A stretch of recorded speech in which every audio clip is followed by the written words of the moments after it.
Important but not that important, he reasoned.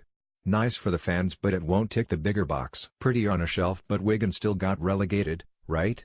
Never let it be said that Mauricio Pochettino's relationship with the FA Cup is anything less than complex. In the space of a day at the weekend he orchestrated the brilliant demolition of Swansea in the quarter-final, then spent a reasonable chunk of time explaining, in essence, why winning this trophy would only be a brushstroke in Tottenham's bigger picture. As he said, in the Cups, you can arrive to the semi-final or final, and in the end maybe, like Swansea, win some cups, or Wigan, who were then relegated. That is not going to help create a winning mentality, to win this type of trophy. I don't say they are important or not important, that is completely different. For me, when you are consistently winning in the Premier League or the best competition in the world like the Champions League, that helps you to create a winning mentality. Of course, I would love to win the FA Cup and it's so important for the fans, but people believe if you win one trophy it will give the club a different status or put the club in a different level, and that is not true. There is merit in what he says. Obviously.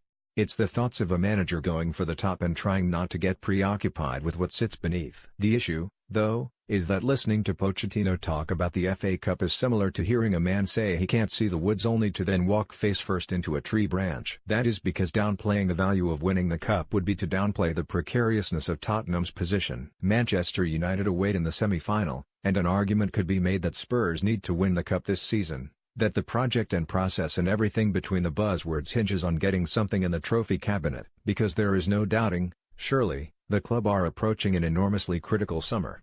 A crossroads kind of summer. Real Madrid like Harry Kane.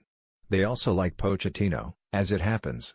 Andres Iniesta is poised to retire and Barcelona quite fancy Christian Eriksen as his heir. The Danes' 2 goals here will only strengthen the attraction. Those situations naturally exist outside of the norm because of the suitors. When Real and Barca are involved, history suggests there is usually a transfer at the end of the dance, but Tottenham have an enormously talented squad besides. Kane and Eriksen and big club admirers are watching it with the advantage of knowing they can offer better wages. Manchester United, for instance, are tracking Danny Rose.